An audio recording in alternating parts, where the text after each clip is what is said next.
Whoa. Somebody said in one of my Greek mythology videos that I should react to Red talking about the history of Hercules, not the the real Hercules, not the one that Disney made up, the one that's actually in the Greek mythos. So yeah, let's get into it, and yeah, this should be a fun episode from OSP, and yeah, let's hear Red talk about Hercules and play. Well, what's the point of me doing this one? Everyone already knows Hercules. He's basically ancient Greek Superman with a healthy dose of modern sports stardom, right? Did 12 cool things, got the girl, called it a day. Couldn't be simpler. Well, no. Hercules is a lot of things, but simple is not one of them. First of all, Hercules is the Roman...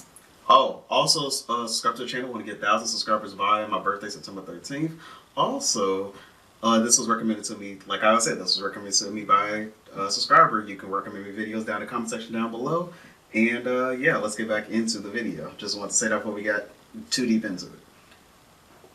Roman hero. Heracles is the original Greek version, named for the glory of Hera and an ineffectual attempt to keep her from trying to murder him. Unsurprisingly, they are pretty distinct. Second of all, remember this word? I've talked about how hubris was the most common character flaw for Greek heroes. They'd Think too highly of themselves, try to be gods, and end up getting smacked down for their sins. So far, we've only seen one major subversion of this, which was Perseus, who basically didn't have any flaws. But Heracles is also a subversion because his biggest flaw is wrath. How unexpectedly modern, right? Well, Heracles begins his life, as so many heroes do, with Zeus spotting a fine-looking lady, this one by the name of Alcmene. Zeus does his thing and shapeshifts into her husband, Amphitryon, and gets her pregnant. The very same night, her actual husband scoots on by and does the same thing. That's right, today's first plot twist is that Heracles had a twin. So Hera is livid, as she always is when Zeus pulls this kind of nonsense, but this time she's extra miffed and starts trying to take as many petty revenges on the babies she can possibly think of. Priority 1 is screwing Heracles out of his birthright. So the night Heracles and his twin are slated to be born, Hera convinces Zeus to make the next descendant of Perseus to be born the king. Now Alcmene is one of Perseus' descendants, meaning Heracles is slated to be the next descendant of Perseus, so Zeus is totally okay with the idea, whereupon Hera zips down and kidnaps Aletheia, the goddess of childbirth, to keep Heracles and his brother right where they are until the day is done. Then she causes Heracles' cousin Eurystheus to be born prematurely, so he gets to be the king instead. Fortunately, Alcmene gets to give birth eventually because one of her servants tricks Aletheia into bailing, whereupon Hera turns the servant into a weasel as revenge. The family still keeps her around though, which is nice. Anyway, Alcmene is acutely aware of the fact that the baby is already a problem for her and will probably only cause more problems later on, so she kicks him out, whereupon Athena scoops him up and ferries him over to Hera, telling her that someone left this poor baby just lying around, whereupon Hera pities the little guy and nurses him a bit. Unfortunately, Heracles is a toothy baby and boob noms a little too hard. Hera chucks him because ow, but the damage is done, because her magic milk has given him superpowers, making him crazy strong. Athena takes the little guy back to his parents and they raise him pretty uneventfully, except for that one time with the snakes. So prior to the 12 tasks thing, Heracles' story is a little muddled, which is pretty common for culture heroes. They tend to accumulate stories over time. The main highlight is one-time teenage Heracles gets pissy because he's having trouble learning to play the lyre and ends up killing his teacher as a result. Then a while later he ends up in Thebes, where he courts and marries Megara, the daughter of King Creon. They have 2 beautiful children, whereupon Hera drives Heracles crazy and he kills all 3 of them. He gets his brain back, is immediately stricken with grief, and goes to consult the oracle about what he should do to atone. The oracle, guided by Hera, tells him he needs to atone for his crimes by serving his cousin, King Eurystheus, for 10 years and doing whatever he tells him to. This is all part of her cunning plan to accidentally make Heracles the most famous and revered Greek hero ever, because nobody ever just kills anybody in these stories. So this leads to the famous 12 labors, or rather 10 plus a couple extra. Initially, Eurystheus gives him 10 labors, but 2 of them get discounted for shenanigans. Number 1 is to kill the Nemian Lion, known for being immune to all mortal weapons And having the general disposition of a chainsaw strapped to a ceiling fan. Heracles ends up strangling it and skinning it with one of its own claws. Mission number 2 is killing the Lernaean Hydra, for which Heracles conscripts his half-nephew and sometimes lover, Iolaus, for moral support. That happened a lot in ancient Greece, don't question it. Anyway, after learning that cutting off the heads just causes more It would be better not to question anything like that happened in ancient Greece, because they did that a lot. heads to grow back, Iolaus suggests using fire to burn the neck stumps, which works really well. Before they leave, Heracles takes some poisonous Hydra blood and coats his arrows with it. Because why not, right? With that out of the way, Heracles returns home, but Eurystheus is all, hey, you got help for that one, dude, doesn't count, and adds another trial for later. So trial number 3 is to capture, alive this time, the Ceryneian hind, a deer sacred to Artemis. Eurystheus' cunning plan here is to have Heracles offend Artemis and get her to kill him. But as soon as Heracles explains what's up with his trials and such, Artemis is like, yeah dude, go for it, just bring her back when you're done. So Heracles brings the hind to Eurystheus, but Eurystheus is too slow to they actually catch it, and it zorps back to Artemis no problem. Mission accomplished. Mission 4 is to capture the Arithmanian boar, but Heracles gets distracted along the way and parties it up with a centaur friend for a while instead. Unfortunately, centaurs apparently don't know that Greek wine needs to be watered down before it's drinkable, so they all get super drunk and then start trying to pick fights. Heracles drives him off with his poisoned arrows, but his centaur buddy accidentally drops one on his foot and dies. Well,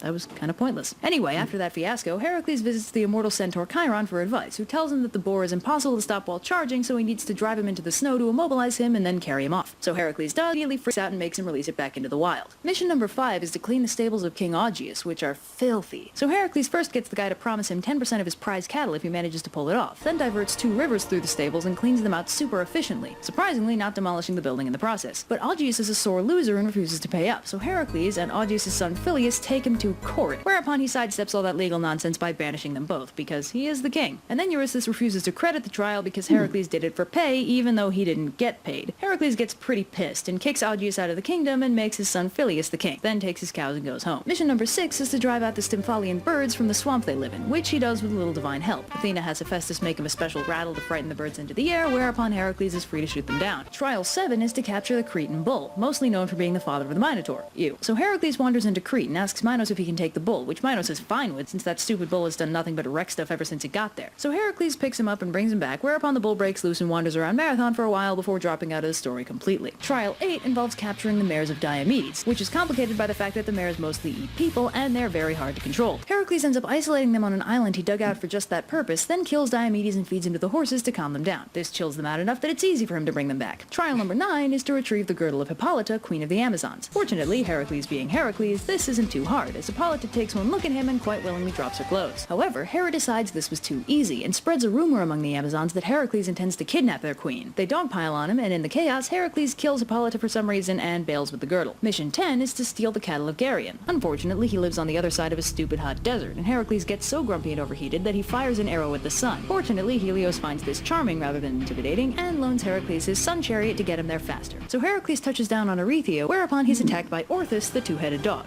who he kills. Then Evertian, the cattle herd, hears the commotion and comes by to help, and gets killed too. Finally, Geryon comes out in full battle armor and is, you guessed it, killed. So Heracles scoots back with the cattle after taking an extra year to round them all up because Hera thought it'd be funny to send a gadfly to spook him. Eurystheus then sacrifices the cattle to Hera, which does nothing to soothe her nerves. Trial number 11 is to retrieve apples from the Garden of the Hesperides, which is complicated somewhat by the fact that the location of the garden is a secret. So Heracles wrestles the location out of Nereus, the old man of the sea, and heads off. On the way, he runs into this dude Antaeus, who's immortal, but only so long as he's touching the earth. He challenges Heracles to a wrestling match, and when Heracles realizes he can't beat him by pinning him, he just picks him up and crushes him. Anyway, so Heracles reaches the Garden of the Hesperides, but he can't get the apples because the tree is guarded by this big dragony thing named Ladon. Fortunately, nearby is the Titan Atlas, busily holding up the sky. So Heracles is like, hey buddy, hey!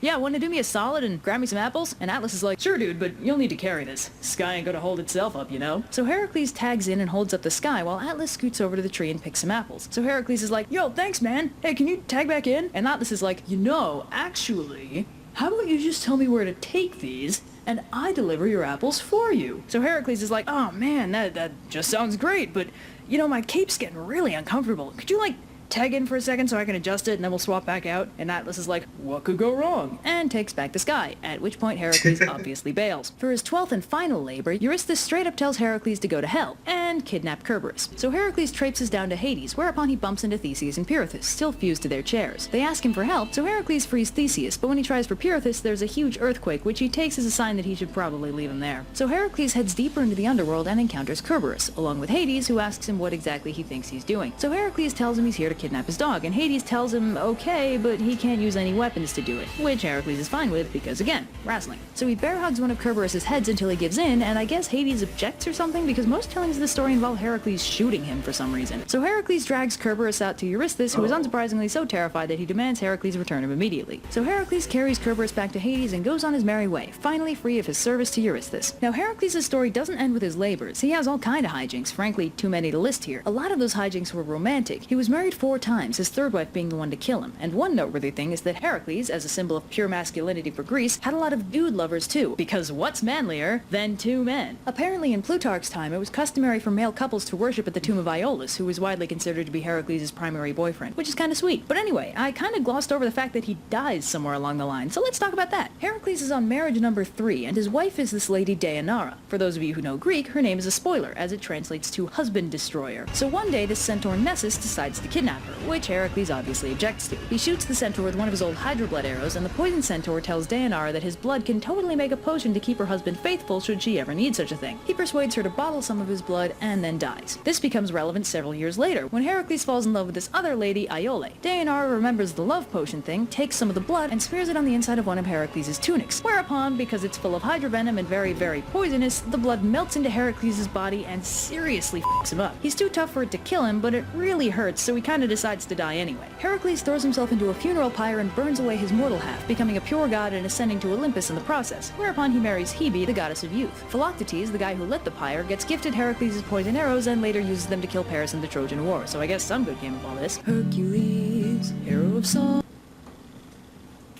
One of Hercules' adventures I didn't discuss here is the Gigamology, a battle between the Olympians and the giants. Apparently there was a prophecy that the giants couldn't be killed by the gods alone, and they needed the help of a mortal. Hercules. Hercules. The descriptions of the gods fighting is pretty crazy too. Poseidon throws an island at a guy. Athena tears off this one guy's skin. Glory fighting. Dionysus smacks a dude with his ivy staff. Hermes borrows Hades' helm of invincibility. Even the Fates get in on the action in a club. In a club of a couple of titans. Oh, wow. I mean, not titan giants. My fault. But yeah, that's the end of the video. So yeah, talk to you guys in the next video. And yeah. Thank you guys for watching the video, and subscribe to the channel. I want to get 1,000 subscribers by my birthday, September 13th. And thank you guys for 600 subscribers. We're way over 600 subscribers, so that's nice. And yeah, let's talk to you guys in the next video, and peace.